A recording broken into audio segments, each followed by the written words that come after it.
ప్రియుడి మోజులో భర్తను చంపిన భార్యల కథలు ఈ మధ్య చాలానే చూశాం. దేశంలో ఎక్కడో ఒక చోట ప్రతిరోజు ఇలాంటి ఘటన ఒకటి బయటపడుతూనే ఉంది. ఇన్ని ఘటనలు జరుగుతున్నా, హత్యలు చేసిన వారు జైలుకు వెళుతున్నా ఇలాంటి పనులు మనం చేయకూడదు అనే భయం మాత్రం ఎవ్వరికీ కలగడం లేదు. అందుకే ఇలాంటి హత్యలు ఆగడం లేదు. తాజాగా హైదరాబాద్ లోని సరూర్ నగర్ పోలీస్ స్టేషన్ పరిధిలో ఓ మహిళ ప్రియుడితో కలిసి భర్తను చంపేసింది. నిద్రపోతున్న భర్తను డంబెల్తో మోది హత్య చేసింది.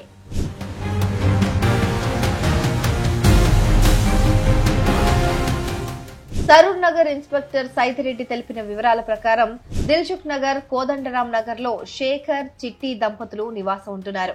వీరికి 16 ఏళ్ల క్రితం సొంతూరు నాగర్ కర్నూల్లో వివాహమైంది. ప్రస్తుతం శేఖర్ వయసు 40 ఏళ్లు, చిట్టి వయసు 33 సంవత్సరాలు. బతుకు తెరువు కోసం కొన్నేళ్ల క్రితం వీరు హైదరాబాద్ కు వచ్చారు. శేఖర్ క్యాబ్ డ్రైవర్ గా పనిచేస్తూ కుటుంబాన్ని పోషిస్తున్నాడు. వీరికి ఓ కుమారుడు, కుమార్తె కూడా ఉన్నారు.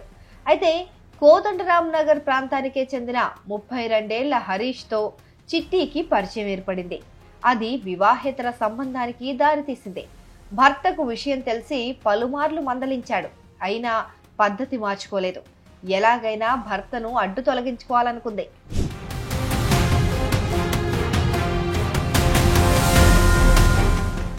ఈ నెల 28న రాత్రి ఇంట్లో భర్త నిద్రిస్తూ ఉండగా ప్రియుడికి చిట్టి ఫోన్ చేసి పిలిపించింది.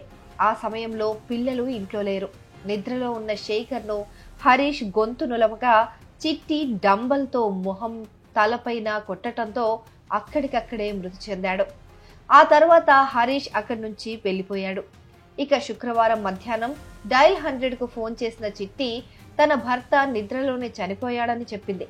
వెంటనే సరూర్ నగర్ పోలీసులు ఘటనా స్థలాన్ని పరిశీలించారు. భార్యపైన అనుమానం వచ్చి తమదైన శైలిలో ప్రశ్నించారు. తప్పు ఒప్పుకున్న చిట్టి హరీష్ వెంటనే ఇక్కడి నుంచి వెళ్లిపోయాడని, ఎక్కడికి వెళ్లాడో తెలియదని చెప్పుకొచ్చింది. చిట్టిని అదుపులోకి తీసుకున్న పోలీసులు కేసు నమోదు చేసి మృతదేహాన్ని పోస్టుమార్టం నిమిత్తం ఉస్మానియా ఆసుపత్రికి తరలించారు.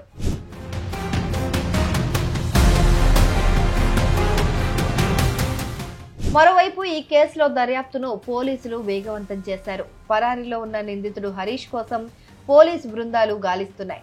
చిట్టిని కోర్టులో హాజరుపరిచి రిమాండ్ కు తరలించనున్నట్లు పోలీసులు తెలిపారు.